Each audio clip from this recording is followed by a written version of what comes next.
ಬೆಂಗಳೂರಿನ ಕೆಂಪೇಗೌಡ ಅಂತಾರಾಷ್ಟ್ರೀಯ ವಿಮಾನ ನಿಲ್ದಾಣದಲ್ಲಿರುವ 108 ಅಡಿ ಎತ್ತರದ ನಾಡಪ್ರಭು ಕೆಂಪೇಗೌಡರ ಬೃಹತ್ ಕಂಚಿನ ಪ್ರತಿಮೆ, ಬೆಂಗಳೂರಿನ ವಿಧಾನಸೌಧ ಮತ್ತು ವಿಕಾಸಸೌಧದ ಮಧ್ಯೆ ಇರುವ ಬೃಹತ್ ಧ್ಯಾನಾಸಕ್ತ ಗಾಂಧೀಜಿ ಪ್ರತಿಮೆಯನ್ನ ಕೆತ್ತಿದ ಶಿಲ್ಪಿ ರಾಮ್ ವಿ ಸುತಾರ್ ಇಂದಿಲ್ಲ.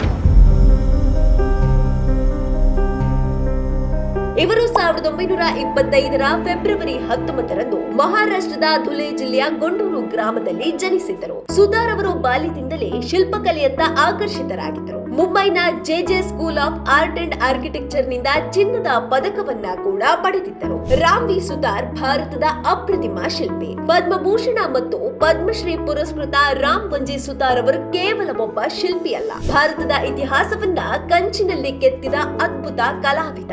ಅವರ ಪ್ರಮುಖ ಸಾಧನೆಗಳು: ಏಕತಾ ಪ್ರತಿಮೆ. ಗುಜರಾತ್ನ ನರ್ಮದಾ ನದಿಯ ದಡದಲ್ಲಿರುವ ಸರ್ದಾರ್ ವಲ್ಲಭಭಾಯಿ ಪಟೇಲ್ ಅವರ 182 ಮೀಟರ್ ಎತ್ತರದ ಪ್ರತಿಮೆಯನ್ನ ಇವರೇ ವಿನ್ಯಾಸಗೊಳಿಸಿದರು. ಇದು ವಿಶ್ವದ ಅತಿ ಎತ್ತರದ ಪ್ರತಿಮೆಯಾಗಿದೆ. ಸಂಸತ್ ಭವನದ ಪ್ರತಿಮೆಗಳು. ನವದೆಹಲಿಯ ಸಂಸತ್ ಭವನದ ಆವರಣದಲ್ಲಿರುವ ಮಹಾತ್ಮ ಗಾಂಧೀಜಿಯವರ ಧ್ಯಾನಸ್ಥ ಸ್ಥಿತಿಯ ಪ್ರಸಿದ್ಧ ಪ್ರತಿಮೆಯೂ ಸೇರಿದಂತೆ ಅನೇಕ ನಾಯಕರ ಪ್ರತಿಮೆಗಳನ್ನ ಇವರು ಸಿದ್ಧಪಡಿಸಿದ್ದಾರೆ. ಜಾಗತಿಕ ಗುರುತು. ಇವರು ಕೆತ್ತಿದ ಗಾಂಧೀಜಿಯವರ ಪ್ರತಿಮೆಗಳು ಇಂಗ್ಲೆಂಡ್, ಇಟಲಿ, ಫ್ರಾನ್ಸ್ ಸೇರಿದಂತೆ ವಿಶ್ವದ 50ಕ್ಕೂ ಹೆಚ್ಚಿನ ದೇಶಗಳಲ್ಲಿ ಸ್ಥಾಪಿತವಾಗಿವೆ. ಇಂತಹ ಖ್ಯಾತ ಶಿಲ್ಪಿ ರಾಮ್ ವಿ ಸುತಾರ್ ಅವರ ನಿಧನವು ಭಾರತೀಯ ಕಲಾಲೋಕಕ್ಕೆ ದೊಡ್ಡ ನಷ್ಟವೇ ಸರಿ.